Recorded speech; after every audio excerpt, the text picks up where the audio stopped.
우리 좌우로 한번 인사합시다. 부활하신 주님이 우리와 함께 하십니다. 오늘 부활하신 주님 꼭 발견하시기 바랍니다. 콜럼버스가 신대륙 발견한 거에 몇만 배 이상입니다. 비교할 수 없는 거죠. 자, 오늘은 예수 그리스도 그는 누구신가 라는 제목으로 하나님의 말씀 받겠습니다. 도대체 예수 그리스도는 누구십니까?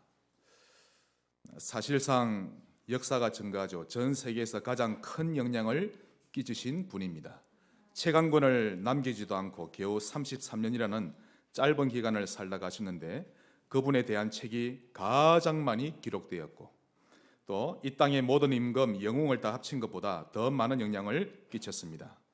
그분을 제대로 만난 모든 개인은 변화되었고 또 복음이 들어간 나라는 변화가 일어났습니다.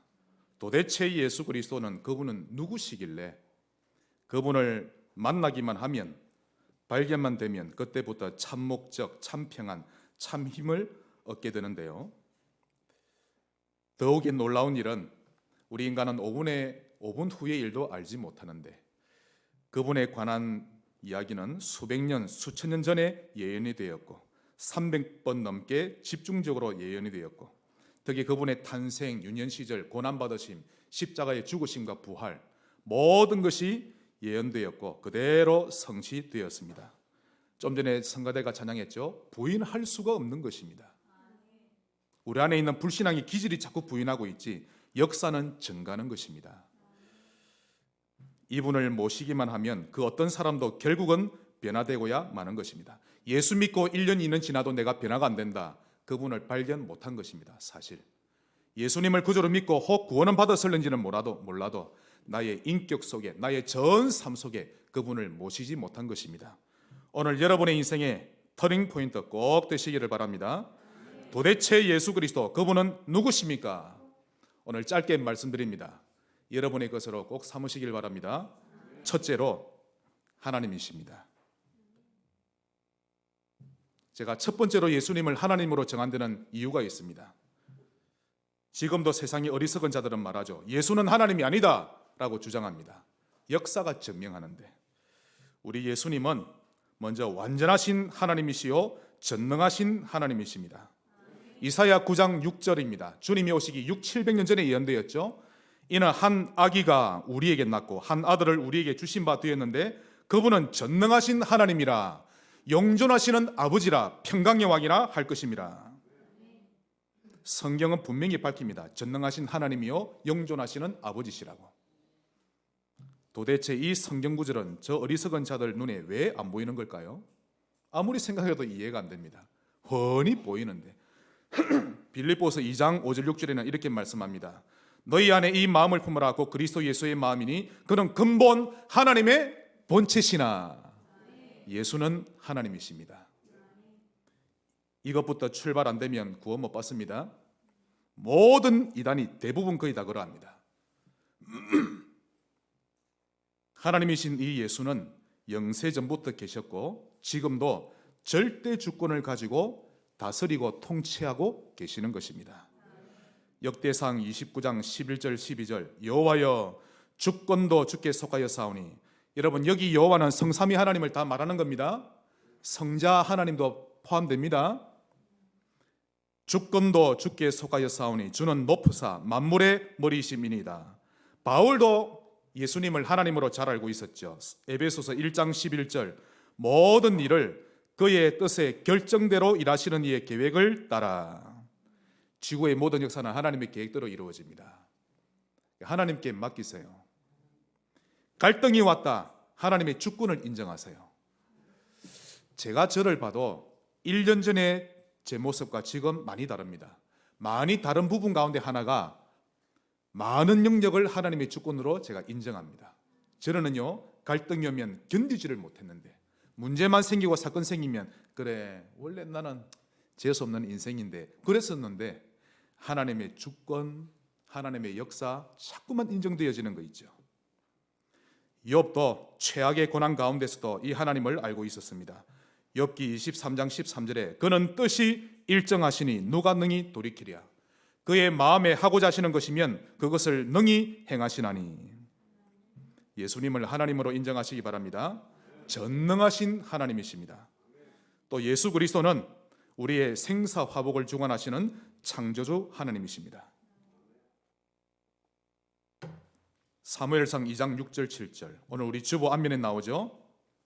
여호와는 죽이기도 하시고 살리기도 하시고, 서울, 지옥을 말합니다.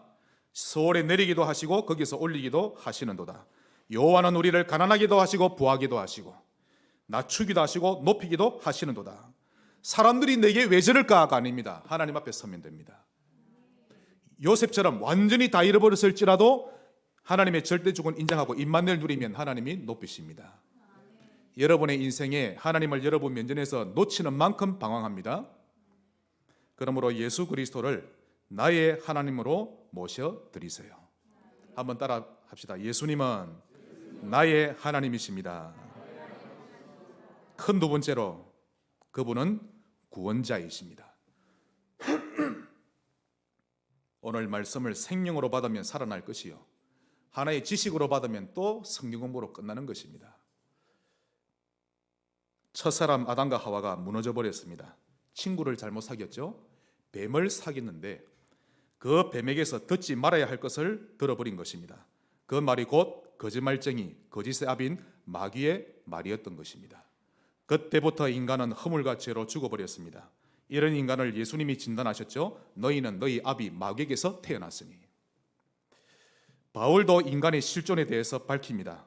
겉으로는 멋들어진 옷 입고 좋은 차 타고 다니고 과학과 기술을 아무리 눈부시게 발전시켜도, 아무리 인간이 대단한 듯 보여도 모든 사람이 죄를 범하였으며 하나님의 영광에 이르지 못하더니 의인은 없나니 하나도 없습니다. 사도 요한도 천상에 올라가서 인간의 결말을 보게 되었습니다. 계시록 20장 15절, 누구든지 생명책에 기록되지 못한 자는 불못에 던져지더라. 불못에 던져지는 그 광경을 직접 목도한 것입니다. 이 사도 요한이. 이보다 더 처참한 비극이 어디 있겠습니까? 그래서 예수님이 구원자로 오셨습니다. 오셨는데 사람으로 오셨던 것입니다. 사람으로 오신 성자 하나님. 그분은 하나님이신데 하늘 영광 다 버리고 사람으로 오셨죠. 그래서 빌립보서 2장 7절, 오히려 자기를 비워 종의 형체를 가지사 하나님의 본체신데 자기를 버리고 사람의 모양으로 나타나셨습니다. 우리를 사랑하기 때문에 이렇게 하신 것이죠. 지금도 현재 천국에서도 주님은 인간의 모습을 입고 보좌에 앉아 계십니다.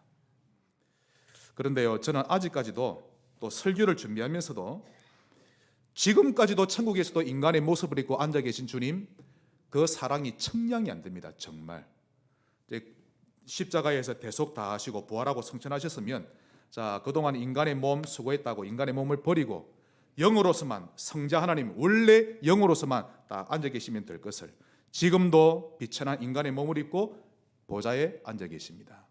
정말 그 사랑은 제가 청량할 수가 없는데요. 이유는 구원의 기쁨을 우리 인간들과 함께 영원히 나누고자 하시는 하나님의 사랑인 것입니다. 또한 예수님은 완전한 대속물이 되어주신 성자 예수님이십니다. 한번 따라합시다. 완전한 대속물. 이 중요합니다, 여러분. 구약시대 때 양과 소는 대속물 맞지요? 일시적인 대속물. 주님은 영원한 대속물. 즉 영원한 완전한 대속물이 되시려면 두 가지 조건을 만족시켜야 합니다. 첫째, 반드시 죽어야 합니다.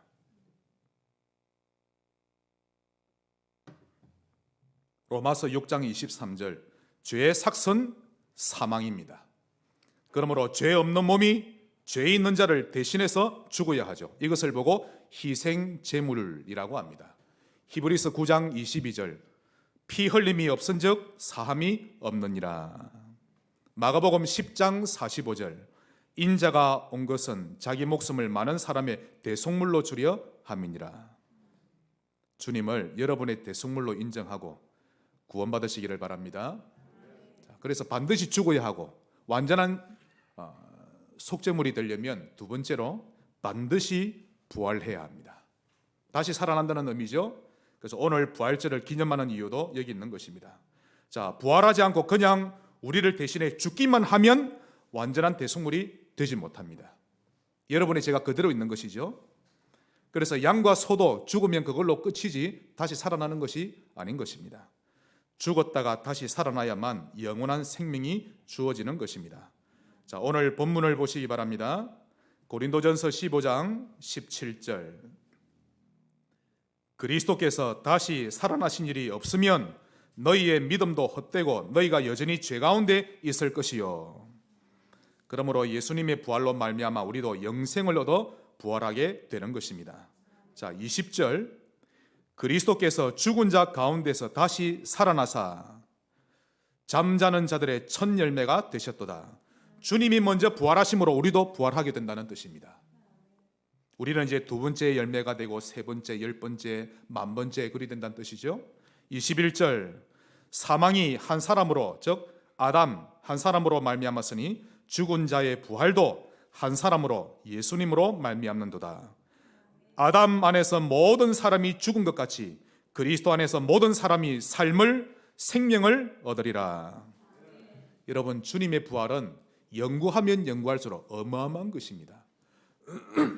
양과 소의 죽음은 부활과 영생을 가져오지 못하는 일시적인 것이지만 주님의 죽으심과 부활은 우리를 단순한 의인이 아니라 영원한 의인으로 만들어내는 엄청난 것입니다. 그런 엄청난 능력이 있죠.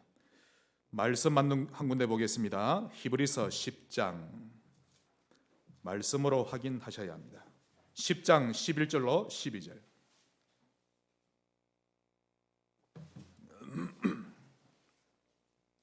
오늘 이 예수님을 인정하는 순간 여러분의 영육이 치유될 것입니다. 11절.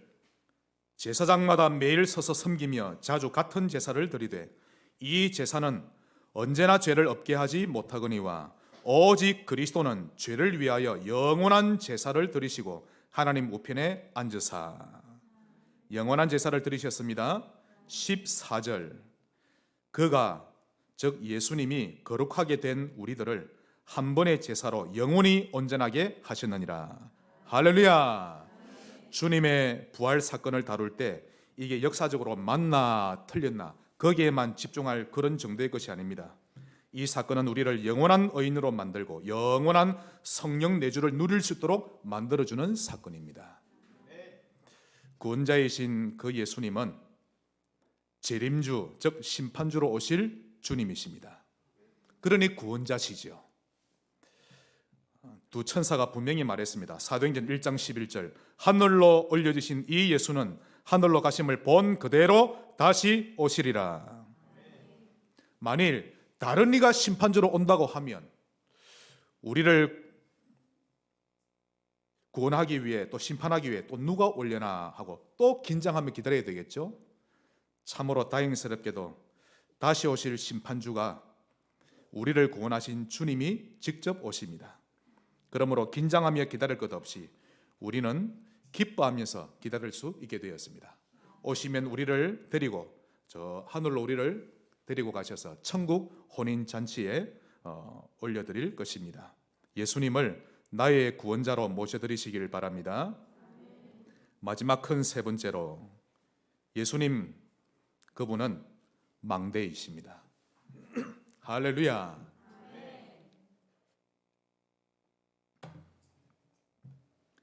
망대는 포도원을 지켜내고 성을 지키고 반드시 필요한 것인데 우리 인생의 망대는 다행히도 예수 그리스도이십니다. 자, 이 예수님을 자신의 망대로 삼았던 증인 다윗을 보겠습니다. 오늘 여러분이 다윗의 인생 되시기 바랍니다. 시편 18편입니다. 다 같이 찾아보겠습니다. 다윗이 누리는 여호와 하나님은 삼위 하나님을 일컫습니다.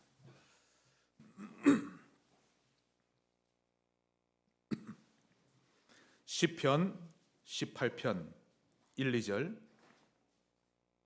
하나님을 자신의 망대로 삼았던 다윗의 고백입니다. 나의 힘이신 여호와여 내가 주를 사랑하나이다.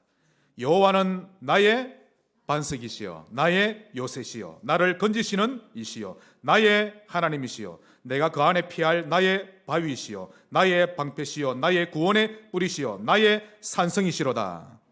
이처럼 예수 그리스도를 여러분의 망대로 삼으시길 바랍니다. 여기서 믿음이 다 드러나는 거죠. 불신앙에 빠지지 말고 예수님을 망대로 삼으셔야 합니다. 31절 18장 전체가 그러한데 이번 한 주간 꼭 묵상하시기 바라고요. 31절 여호와 외에 누가 하나님이며 우리 하나님 외에 누가 반석이냐. 하나님 외에 누가 진정한 망대가 되느냐 이 말이죠.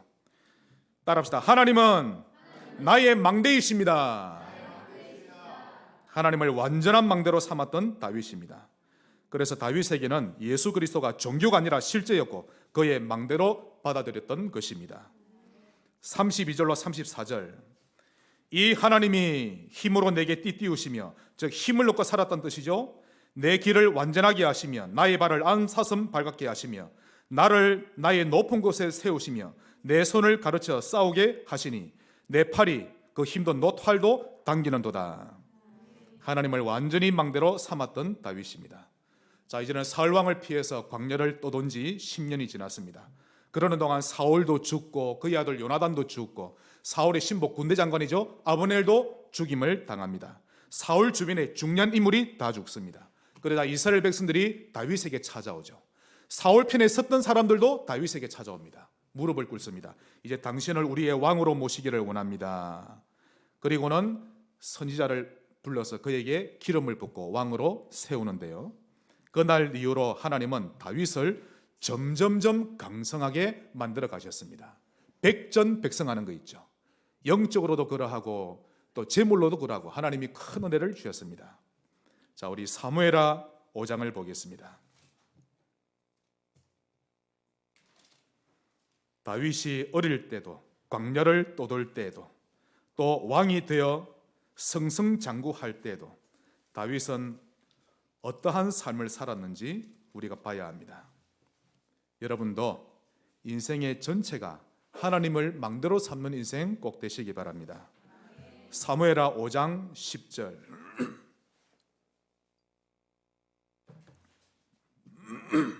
만군의 하나님 여호와께서 함께 계시니 다윗이 점점 강성하여 가니라. 이제 갓 왕이 되고 난 이후입니다. 심지어 11절 보시면요, 도로왕 히람이 다윗에게 사절단을 보냅니다. 그때 그 당시 가장 비싼 나무 중에 하나인 백향목 그리고 목수와 석수까지 보내어서 다윗의 집을 멋들어지게 지어주죠. 다윗에게 좀 잘 보이고 싶어서 그랬던 것입니다. 이렇게 잘 나갈 때 다윗의 영적 상태를 성경은 이렇게 기록합니다. 12절 다윗이 여호와께서 자기를 세우사. 누가 세웠다고요? 여호와께서 자기를 세우사 이스라엘 왕으로 삼으신 것과 그의 백성 이스라엘을 위하여 그 나라를 높이신 것을 알았더라. 하나님이 이 모든 것을 하셨지 내가 잘나서 그런 게 아니다라는 걸 알았다는 거죠. 이것이 다윗의 영적 상태입니다. 즉 삼위 하나님의 절대 주권을 인정했고 하나님을 자기 인생의 망대로 삼았던 것을 알 수 있습니다. 이처럼 예수님을 자신의 망대로 삼는 자는 자기 인생을 자신이 결정짓지 않습니다. 이 제일 범할 수 있는 실수죠. 여러분의 인생을 하나님이 결정하도록 결정권 내놓으시기 바랍니다. 모든 것을 하나님의 음성을 듣고 하나님 음성대로 결정하려고 해야 합니다. 사무엘하 5장 19절 다윗이 여호와께 여쭈어 이르되. 자, 다윗이 기름 부어 왕으로 세움 받았다라는 걸 알고요, 블레셋이 이스라엘을 쳐들어옵니다. 그래서 르바임 골짜기에 가득 찬 거 있죠. 그때 다윗이 했던 행동입니다. 다윗이 여호와께 여쭈어 이르되 여호와여 저들을 제 손에 부지셨나이까. 그때 하나님이 말씀하십니다. 내가 반드시 저들을 너의 손에 넘기리라. 그러니 올라가라. 하나님의 음성을 들은 다윗은 주저함없이 올라가서 그들을 쳤고 블레셋 군사들은 도망가기에 급급했던 것입니다. 블레셋 왕이 분했는지 또다시 르바임 골짜기에 또다시 올라옵니다. 그때 역시 다윗이 여호와께 기도합니다. 21절 다윗이 여호와께 여쭈니. 이 영적 상태가 여러분 것 되시기 바랍니다. 그러자 하나님이 자, 다윗 이번에는 올라가지 말고 이렇게 저렇게 하라라고 구체적인 방법을 알려주시는데요. 하나님이 완전히 다윗 편이 되어주신 것 아시겠죠? 그때 25절에 이에 다윗이 여호와의 명령대로 행하여 블레셋 사람을 쳐서 게바와 게셀까지 이르니라. 하나님 음성대로 순종했던 다윗입니다. 하나님 일주일을 어떻게 살까요? 말씀대로 사시면 됩니다. 아무리 강성해졌어도 아무리 하는 일마다 잘되고 승승장구할지라도 다윗은 언제나 코람데오, 즉 하나님 앞이었습니다. 다시 말해서 다윗은 항상 하나님을 자신의 망대로 삼았던 거죠. 예수 그리스도를 나의 망대로 꼭 삼으시기를 바랍니다. 말씀의 결론 맺겠습니다. 마지막으로 우리 말씀 보겠는데요. 히브리서 10장입니다.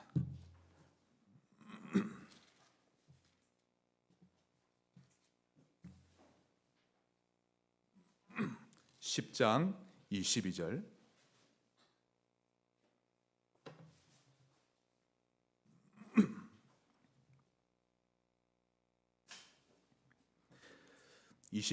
우리가 마음의 뿌림을 받아. 지금 앞부분부터 쭉 읽어야 되는데 이게 무슨 말인가 하면 구약에 있었던 피제사를 지금 설명하고 있는 중에 이 말씀이 나온 겁니다.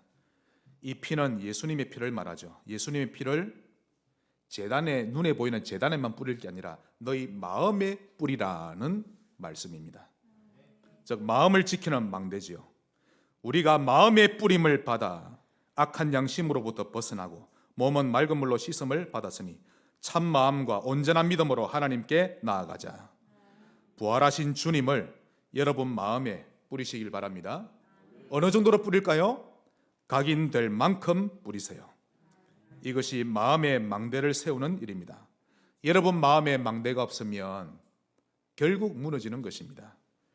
만일 마음의 망대가 세워지면 세 가지 증인이 됩니다. 먼저 위드의 증인이 되죠. 내가 어디에 있어도 괜찮은 것입니다. 두 번째로 임마누엘의 증인, 누구를 만나도 괜찮고. 원네스의 증인, 무슨 일이 있어도 아무것도 문제되지 않을 것입니다. 모든 것이 합력하여 선을 이루어 가시는 하나님이 믿어지기 때문이죠. 예수 그리스도는 나의 하나님이시여 나의 구원자이시여 나의 망대이십니다. 승리하시기를 주 예수 이름으로 축복합니다. 하나님 감사합니다. 주님의 죽으심과 부활을 감사하며 일평생 증인으로 살아가게 하옵소서. 예수 그리스도 이름으로 기도합나이다. 아멘.